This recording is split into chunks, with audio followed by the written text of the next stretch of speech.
जग की तारनी हो मैया तुम हो जग की तारनी हो माँ। प्रेम से बोल जगदम्बी जगदम्बा मैया की।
और जब ऐसा भाव सुना राजा सुगम ने कहा मैया प्रकट हो गई और प्रकट होकर के कहा मांगिए वरदान।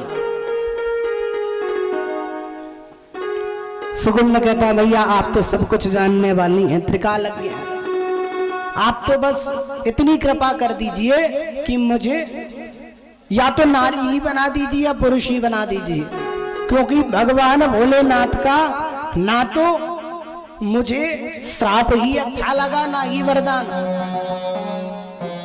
जब श्राप लगा उस वन में तो दुखी, और जब वरदान मिला तो भी दुखी।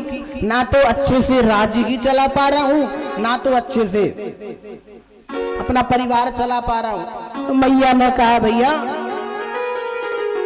मैं तुझे अब ऐसा बना देती हूं कि तू राज्य भी चलाएगा और अपने पुत्रों की भी देखभाल करेगा।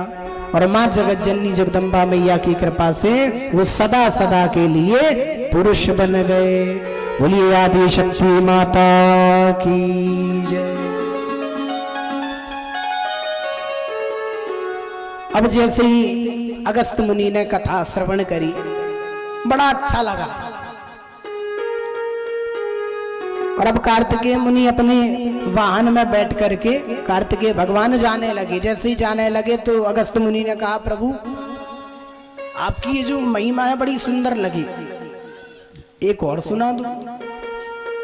कहते ना जब हमें कोई कथा अच्छी लग जाती है तो क्या करते, पंडित जी एक और सुना दूं पर चले जाइयो, यही कहते ना।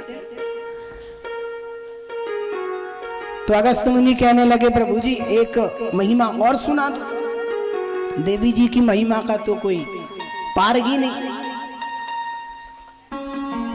तो आज माता रेवती नक्षत्र जो है 28 नक्षत्र हैं, तो उन नक्षत्रों में एक रेवती नाम का भी नक्षत्र होता है। उसकी पतन की कथा सुनाई कि कैसे वो रेवती और श्राप से कहां आ गई, इस भूमि पर आकर के गिर गई। कहते हैं एक बार की बात है, ऋत्वाक मुनि हुए। ऋत्वाक मुनि की एक संतान हुई। जो रेवती नक्षत्र होता है उसके अंतिम चरण में यदि किसी का जन्म होता है, उस नक्षत्र के अंतिम चरण में यदि किसी का जन्म हो तो वास्तु के अनुसार, ज्योतिष के अनुसार ये कहा गया है कि वो पुत्र बड़ा उपद्रव करने वाला होता। वो किसी की मानता नहीं, कार्य तो करेगा परंतु बड़ा उपद्रव करेगा, ना किसी के प्रति उसका आदर होगा। तो ऋत्वाक मुनि के जो संतान हुई, ऋत्वाक मुनि बड़े ही तपस्वी और बड़े ही सज्जन स्वभाव के, सरल स्वभाव के थे ऋत्वाक मुनि जी। लेकिन हुआ क्या, उनका जो पुत्र था बड़ा उपद्रवी। अब होता है ना कि यदि कोई उपद्रव कर रहा होता है तो कुछ लोग कह नहीं पाते। क्यों नहीं कह पाते, अरे भैया फलाने का लड़का है, काय को कहो। अब एक दो बार हो तो काय को कहो, अब वो तो रोज का उधम हो रहा। तो ऋत्वाक मुनि के पास रोज को किसी ना किसी की शिकायत जाए कि आपके पुत्र ने ये करा, आपके पुत्र ने वो किया। तो अब सोचने लगे क्या किया जाए। चूंकि पता था ऋत्वाक मुनि को, दिखवाया जब कुंडली क्या बात है, तो देखा उसमें कि इसका जो जन्म है, ये जो कारण है कि ये उपद्रव करने वाला है, कारण ये स्वयं नहीं है। जिस नक्षत्र में इसका जन्म हुआ था वो नक्षत्र ही सही नहीं था। क्रोध आ गया ऋत्वाक मुनि को और उन्होंने श्राप दे दिया रेवती नक्षत्र को, जाओ आपका कोई अस्तित्व ना रहे। तो जो रेवती नक्षत्र जो चमक रहा था, चमकते चमकते वो पृथ्वी पर गिर गया। उसका जो तेज था नष्ट हो गया। और उस जब वो रेवती नक्षत्र जब जिस पर्वत पर गिरा तो वो कन्या बन गई। कौन? वो रेवती।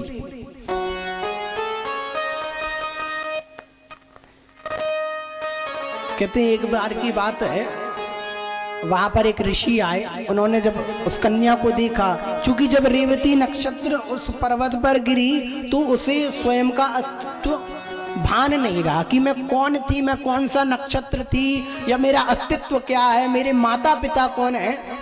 जैसे ही उस ऋषि ने देखा तो प्रश्न किया, आप कौन हो पुत्री। अब जैसे ही उसने पुत्री शब्द सुना तो अब विचार करने लगी, रोने लगी कि ना मेरा माँ है, ना मेरी माँ है, ना मेरे पिता है, ना मेरे गुरु है, जो है आप ही है। मुझे तो पता ही नहीं कि मुझे कहाँ जाना है, कैसे रहना है।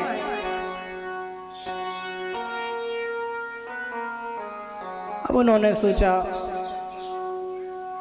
एक कन्या है, अबला है, इसका पालन पोषण मैं ही कर लेता हूं।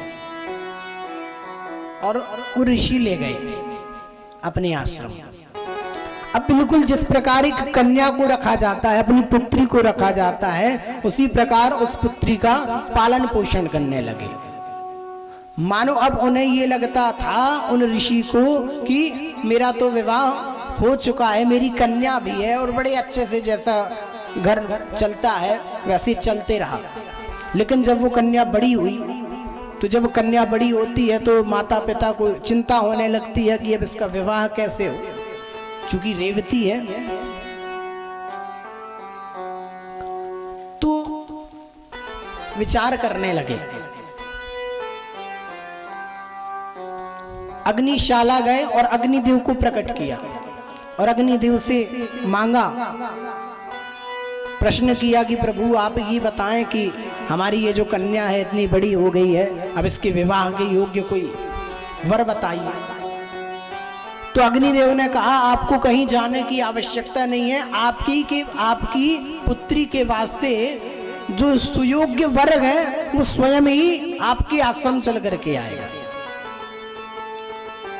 यहाँ पर अग्निशाला के अंदर वो ऋषि बैठे हुए थे और यहाँ पर जो रेवती नाम की कन्या है वो अपने कार्य में संलग्न थी। और उसी समय एक दुर्दम नाम के राजकुमार आए। उन्हें बड़ी जोर से प्यास लगी थी, तो उन्होंने ऋषि के बारे में पूछा, कहा कि यहाँ एक ऋषि रहते हैं, वो कहाँ है। नाम तो उनको भी पता नहीं था। तो रेवती ने तो कुछ ना कह पाई, कहने लगी मुझे तो नहीं पता, यहाँ पर तो कितने ऋषि घूमते हैं, मैं तो बस अपने पिताजी को जानती हूँ, यदि आपको उनसे मिलना हो तो मिलवा देती। और यहाँ पर अग्निशाला के अंदर अग्निदेव से वार्तालाप कर रहे वो ऋषि को अग्निदेव ने ये भी बताया कि उसका नाम दुर्दम है। जैसे ही अग्निशाला से ये बाहर निकलते हैं, दुर्दम इनके सामने पाए गए। पूछा क्या नाम है, कहां से आए हो। उन्होंने अपने राज्य का नाम बतलाया और कहा कि मैं दुर्दम हूं, मुझे प्यास लगी तो मैंने सोचा जल भी ग्रहण करते जाऊं और आप ऋषियों के दर्शन भी करते जाऊं। और यहाँ दुर्दम जी महाराज का जैसे ही नाम सुना तो उन्होंने कहा क्या आप अपनी पत्नी से मिलकर के आए। कहने लगे हाँ मैं तो अपनी पत्नी से मिलकर के आया हूं। कहते नहीं नहीं, मैं आपकी रेवती नाम की पत्नी का बात कर रहा हूं। उन्होंने विचार किया रेवती नाम की तो मेरी कोई पत्नी है नहीं, क्योंकि अब जो ऋषि थे वो तो त्रिकालज्ञ थे, सब कुछ जानने वाले थे। पहले समय में क्या होता था कि यदि कोई पुरुष कन्या के हाथ को स्पर्श कर ले तो उसे पाणिग्रहण कहा जाता था। कि यदि कन्या के हाथ को किसी पुरुष ने पकड़ लिया तो समझ लीजिए उसका उससे विवाह हो गया। उसे ही हम पाणी ग्रहण कहते हैं। आज भी ये प्रथा चली आ रही ना, कहते हैं हमारी लड़की के लिए हाथ मांगने आए हैं, लड़के के लिए हाथ मांगने आए। हाथ ही क्यों मंगाते, पैर क्यों नहीं मंगाते? हा? तो ये पाणी ग्रहण का अर्थ है, भाव है।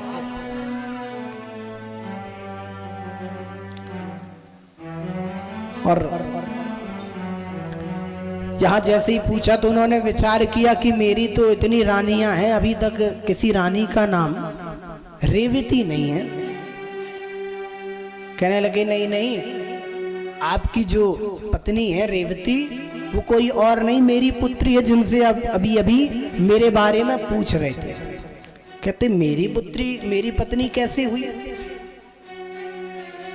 कहने लगे अब जो पंचभूत हैं, पंच महाभूत हैं, उनकी बातों को तो झुटलाया नहीं जा सकता। कहने का भाव ये कि वो तो सब कुछ जानने वाले हैं और उन्होंने जो आदेश किया है तो वो असत्य तो हो नहीं सकता। और अग्निदेव ने ये आदेश किया है कि दुर्दम नाम के राजा ही इनके पति होंगे। और रेवती का हाथ आज उस दुर्दम नाम के राजा को दिया। और भाव अनुसार कहते हैं कि रेवती के एक पुत्र हुआ। कालांतर में कुछ समय बाद उसका नाम पड़ा क्या? रेवत। क्या नाम पड़ा? रेवत। जो 5वें मनवंतर भी माने गए हैं, 5वें मनु भी इन्हें कहा गया है।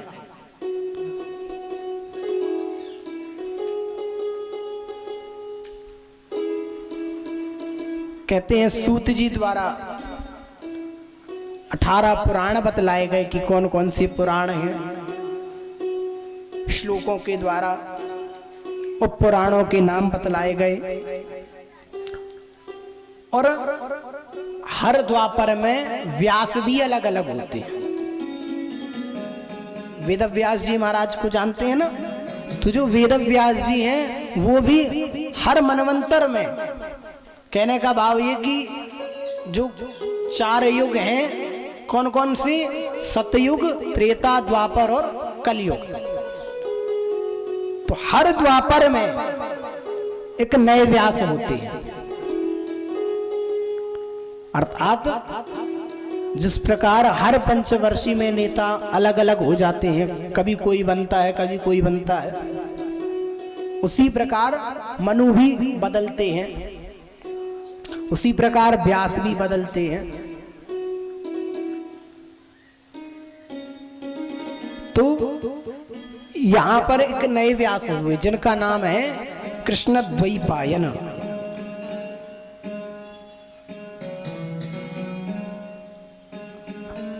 और आज कृष्णद्वैपायन व्यास का नाम बतला करके कहते हैं कि इन्हीं व्यास के पुत्र के द्वारा मुझे यह शिक्षा प्राप्त हुई। क्योंकि सूत जी महाराज के जो गुरु हैं वो कौन है? श्री शुकदेव जी महाराज।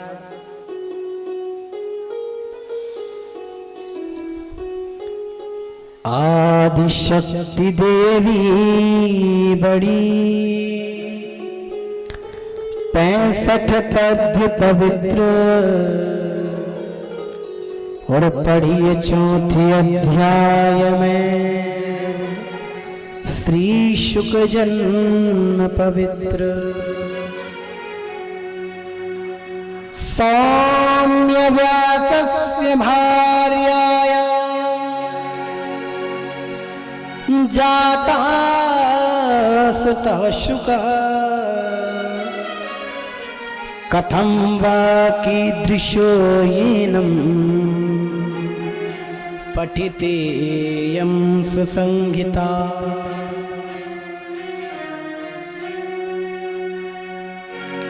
बतलाते हैं कि 4थे अध्याय में भगवान शुकदेव जी की महिमा बतलाई गई कि शुकदेव जी महाराज का जन्म कैसे हुआ।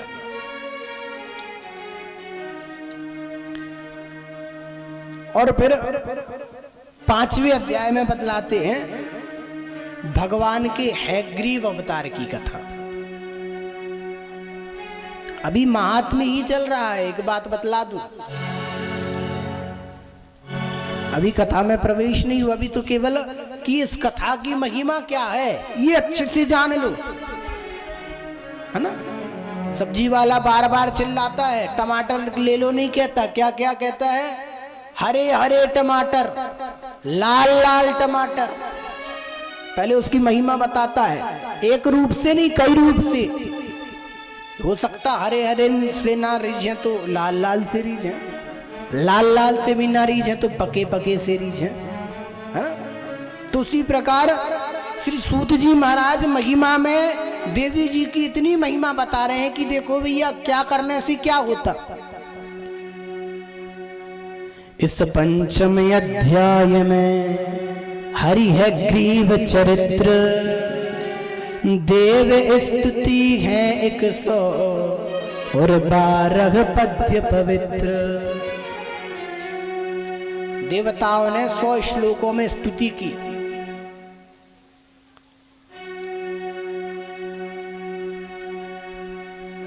कहते हैं कि भगवान ने हैग्रीव अवतार कैसे लिया, क्या कारण है कि भगवान को हैग्रीव अवतार लेना पड़ा। तो एक बार की बात है, जब कालांतर में भगवान विष्णु थक गए थे तो उन्होंने क्या किया, जो अपना धनुष होता है तो धनुष को प्रत्यंच चढ़ा करके, प्रत्यंच कैसा था, चढ़ा हुआ था, और वो सिर टेक करके सो गए। अब जब सिर टेक करके सो गए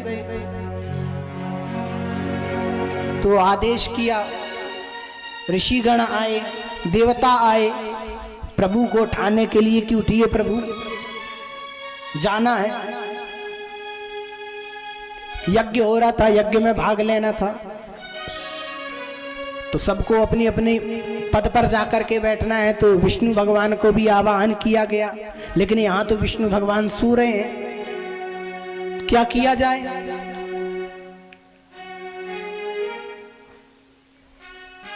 आदेश दिया, कहा ब्रह्मा जी ने, तब दीमक को उत्पन्न किया। किसे उत्पन्न किया, दीमक तब उत्पन्न हुई भगवान ने जब हैग्रीव अवतार लिया था, उससे पूर्व। दीमक जानते हैं ना, मिट्टी का आकार ले लेती है और अंदर से खोखला हो जाती है, वो दीमक। तो दीमक देवी भागवत के अनुसार बताया गया 5वें अध्याय में। समय मिले कभी तो पढ़िएगा। तो वो दीमक कहां जाकर के लगी, भगवान के धनुष में। और जब दीमक जहां लग जाती है तो वो क्या हो जाता है, वो उसकी कोई वो शक्तिहीन हो जाता है। उसमें जब शक्ति ही नहीं रहेगी तो वो टूट जाएगा। दीमक लगी, टूट गया। जैसे ही टूटा तो भगवान उसी धनुष के सहारे सो रहे थे, प्रत्यंच अपने आप उतर गया, और जैसे ही उतरा तो जो धागा था धनुष का वो भगवान के गले में लगा। इतनी जोर से लगा कि भगवान का सिर धड़ से अलग हो गया, भगवान का मस्तक कट गया। विष्णु भगवान का मस्तक कटा है। क्यों कटा, कहते माता लक्ष्मी के श्राप से। माता लक्ष्मी ने श्राप दे दिया। एक बार की बात है, भगवान मैया का श्रृंगार देख करके भगवान को हंसी आ गई। एक बात और है भैया, आज के जमाने में हंसना भी बड़े सोच समझ कर, खास करके अपनी पत्नी के सामने तो हंसना ही नहीं। कारण पूछेगी और कारण नहीं बता तो हो गई बला है ना। मैया ने पूछा क्या कारण है, हंस रहे हो। भगवान ने बताया कुछ नहीं। मैया ने कहा कुछ तो कारण है, शांत रहे भगवान। भगवान ने कहा, सोचा विचार किया, भैया अभी यदि कुछ कहता हूं तो पता नहीं क्या होता। कुछ नहीं कहा। बस ही हंसते रहे। मैया ने कहा बड़े ही हिनहिना हंस रहे हो, जाओ मैं तुम्हें श्राप देती हूं, एक समय ऐसा आएगा कि घोड़े का मुख लग जाएगा। किसका मुख लगेगा? घोड़े का। और श्राप दे। एक बार की बात है, अच्छा लक्ष्मी मैया तो ठीक, जितने भी देवता हैं ना, चाहे वो भगवान ही क्यों ना हो, सभी देवताओं की जो पत्नियां हैं वो क्रोधित हो जाती हैं, सभी देवताओं की, केवल और केवल माता पार्वती को छोड़ करके। आज ये जो हम लोग नवरात्रि मनाते हैं, किसके कारण मनाते? केवल माता पार्वती के कारण। क्योंकि बाकी की जो माताएं हैं वो किसी न किसी कारणवश, जहां तक कि सरस्वती माता भी क्रोधित हो गई।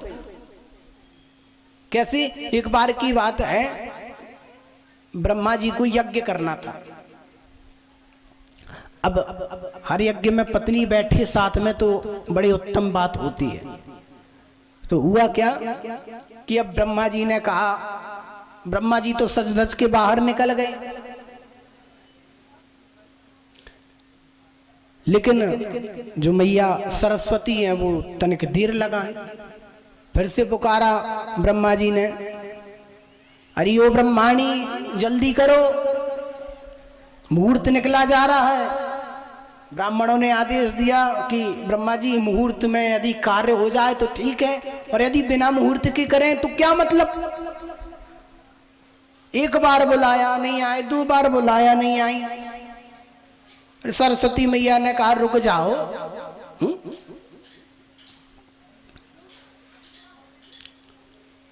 भगवान भी सोचने लगे, ब्रह्मदेव भी सोचने लगे कहां फंस गया।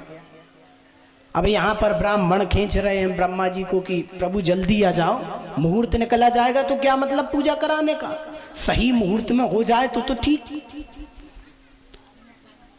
तब फिर ब्रह्मदेव ने बिना विचार किए चले गए यज्ञशाला। अब चूंकि पत्नी की तो आवश्यकता है ही, तो उसी समय ब्रह्मदेव ने अपनी नाभि से और गायत्री मैया को प्रकट कर लिया। बोल गायत्री मैया की जय। गायत्री मैया कहां से प्रकट हुई? ब्रह्मा के द्वारा। और इन्हें ही वामंग में बिठाल करके इनको अपनी पत्नी बनाया और फिर अपना यज्ञ करने लगे। अब थोड़ा जब समय निकल गया तो सरस्वती मैया ने सोचा मैं तो अपना सज धज रही थी, अभी तक आवाज आ रही थी, अब नहीं आ रही। आकर के देखा तो पूछा, बाहर देखा ब्रह्मा जी भी नहीं, ना तो कोई देवता गण ना कोई ब्राह्मण।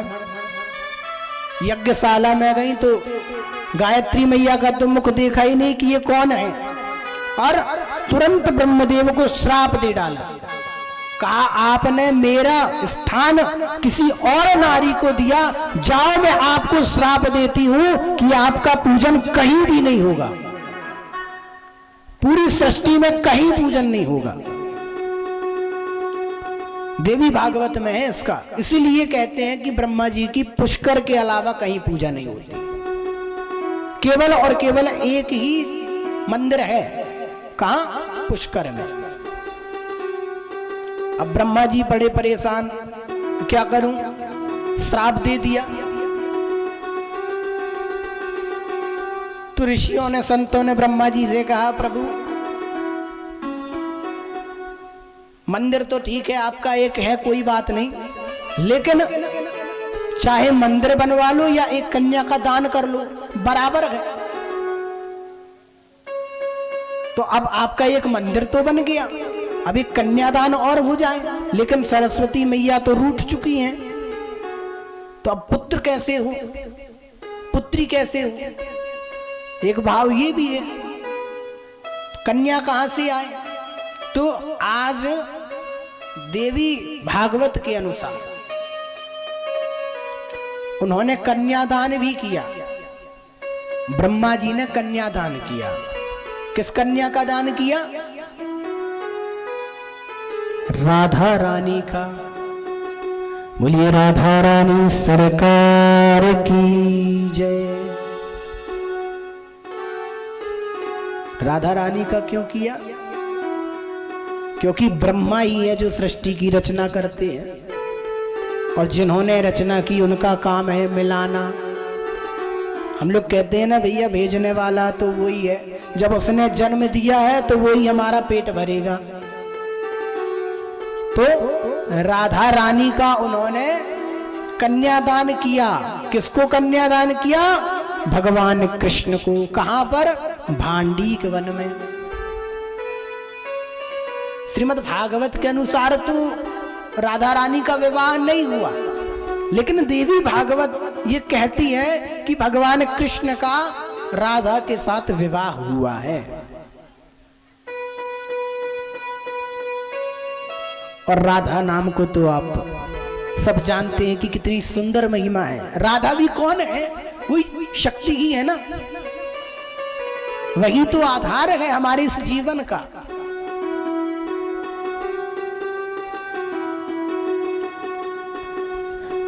है राधा नाम आधार आवे। प्रेम से बोलो। राधा नाम आधार, राधा नाम आधार, राधा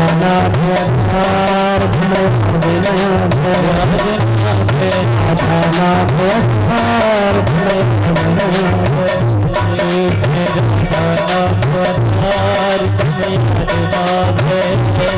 तेरे जीवन के दिन चार, तेरे जीवन के दिन चार, तेरे जीवन के दिन चार। राधा नाम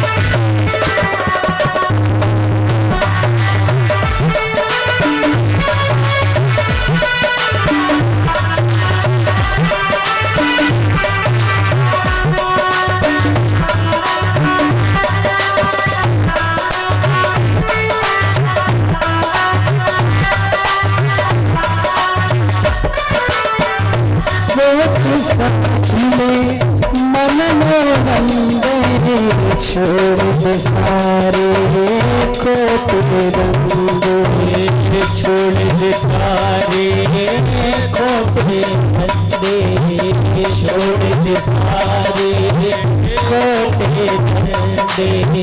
सोच समझ ले मन में बंदे, छोड़ सारे कोट बंदे, छोड़ सारे कोट बंदे, छोड़ सारे कोट बंदे। जरा कर ले वे विचार,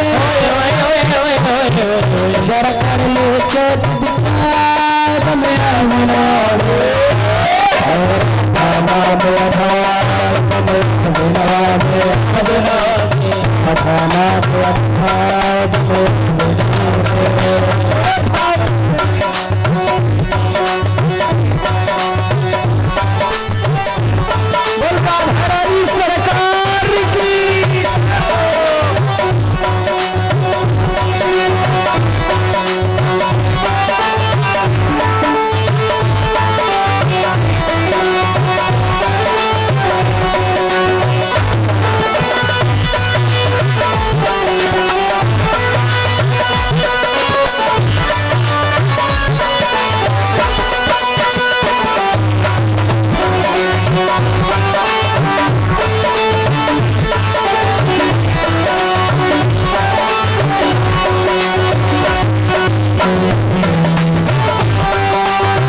प्रभु का नाम ना तूने गाया, प्रभु का नाम ना तूने गाया, प्रभु का नाम ना तूने गाया, प्रभु का नाम ना तूने गाया। देखिए संत लोग भी कहते हैं कि इस मानव जीवन को पाने के बाद यदि आपने भगवान का नाम नहीं गाया, माता रानी का नाम नहीं लिया, राधा रानी का नाम नहीं लिया, तो क्या है?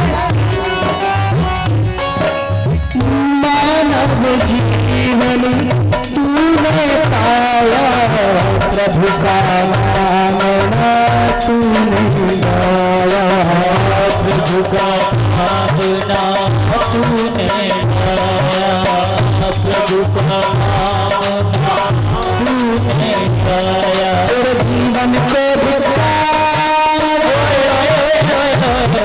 तेरे जीवन को धिक्कार बना बना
भजले प्यारे कृष्ण मुरारी, भजले प्यारे कृष्ण मुरारी, भजले प्यारे कृष्ण मुरारी।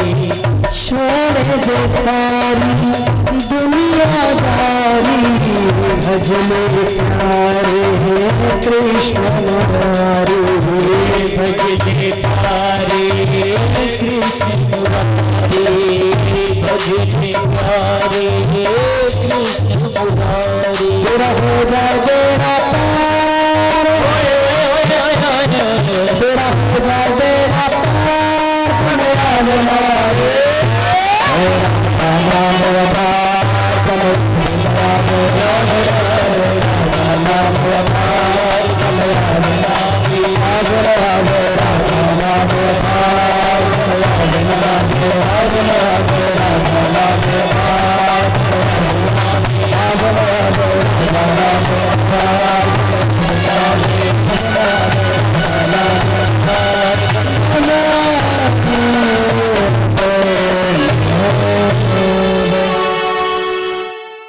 हमारे जी मुंह पे बोल देंगे,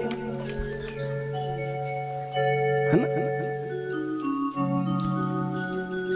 अब चूंकि देवी भागवत है, नाम तो कोई भी लो, राम का हो चाहे कृष्ण का हो,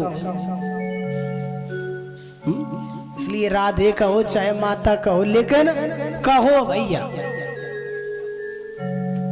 आपकी दक्षिणा यही है कि बस कहते रहो, क्योंकि मानव जीवन तूने पाया और राधा नाम ना, माँ का नाम ना तूने गाया, तो ऐसे जीवन को तो धिक्कार है, संत लोग कहते हैं।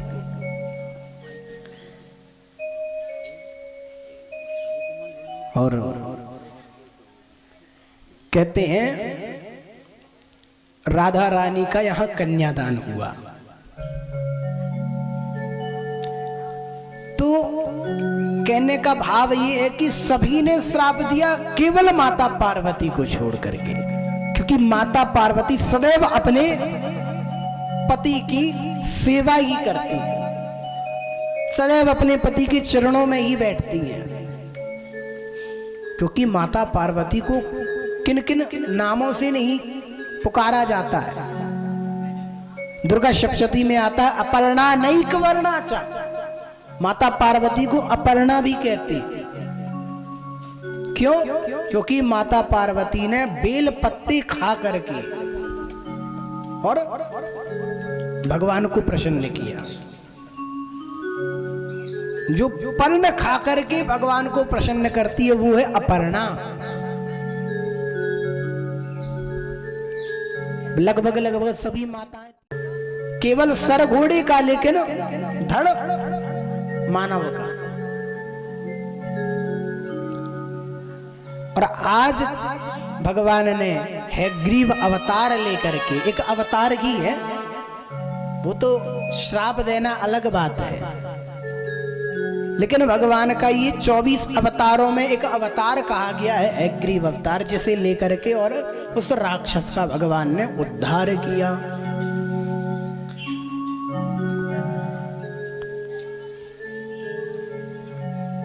मधुकैटभ कैसे हुए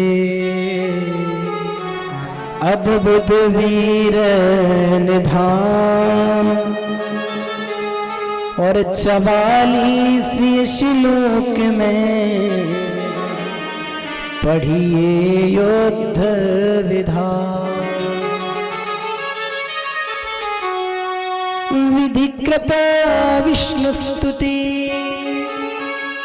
देवी स्तुति विस्तार, और पढ़िए 7वें अध्याय में पद्य 50 विचार। अब श्रीमद् देवी भागवत में 6वें अध्याय में कहा कि मधुकैटभ का उद्धार किया किसने? विष्णु भगवान ने। जन्म दिया किसने? विष्णु भगवान ने। कैसे? कितनी एक बार की बात है, भगवान जब युद्ध करके लौटे, बड़ी घोर निद्रा, इस बार की जो निद्रा थी तो वो तो अलग ही।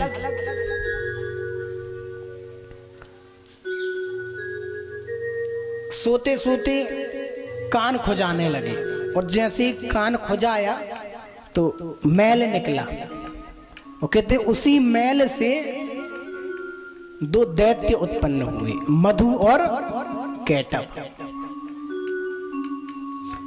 विष्णु कर्णम लोद भूतौ, देवी सप्तशती में है ये श्लोक आता है, विष्णु कर्णम लोद भूतौ, विष्णु के कर्ण से उद्भव ये 2 दैत्य।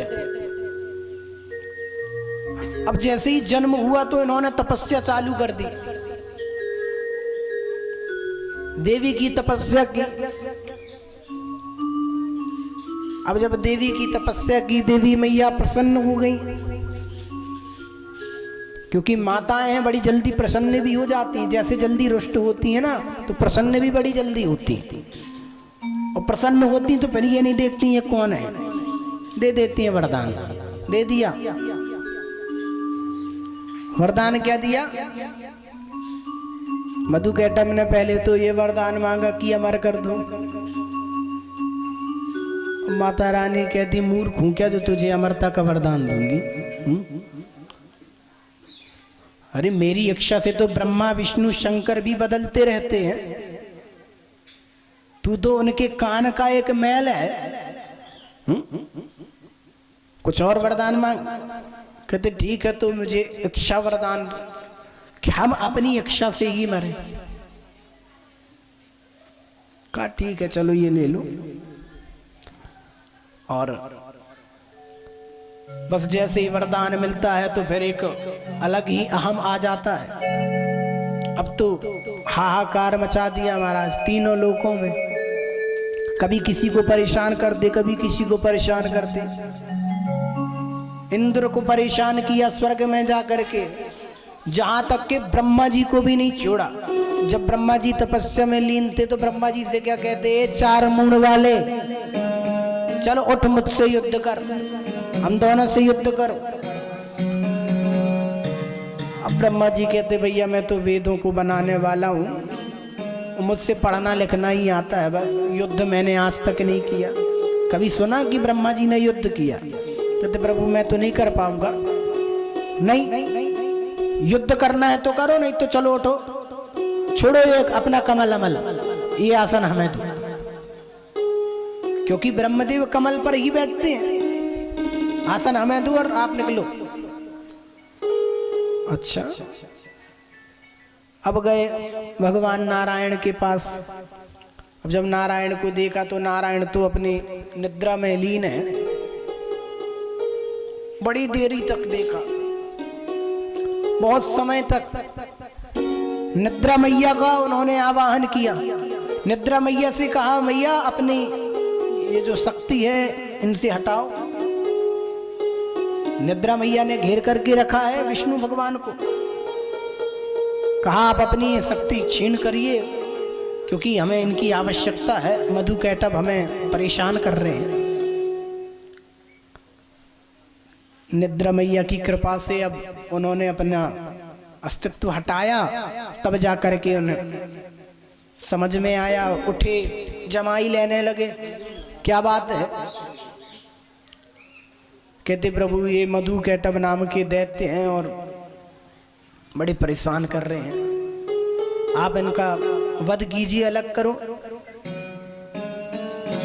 भगवान तो थे ही, चल दिए युद्ध करने। अब युद्ध करने गए तो महाराज, और जामबंद के जैसे 28 दिन तक युद्ध तो किया नहीं, 5000 वर्ष तक युद्ध किया। कितने? 5000 वर्ष तक। अब जब मधु थक जाए तो कैटभ लड़ने लगे, कैटभ थक जाए तो मधु लड़ने लगे। अब भगवान भी विचार करते भैया ये तो ठीक है, ये तो दो लोग हैं तो लड़ रहे हैं, कभी कोई आता कभी कोई आता, मैं तो थक गया। 5000 वर्ष से उनसे प्रार्थना की कि रुक जाओ, थोड़ा सा बैठ लें थोड़ा। कहने लगे ठीक है बैठ लो, लेकिन हाँ ये नहीं कि बैठो और फिर धीरे से भग दो, क्योंकि भगवान रणछोर भी है, कब भग दें कोई विश्वास नहीं है, और भाग के जाओगे भी कहां।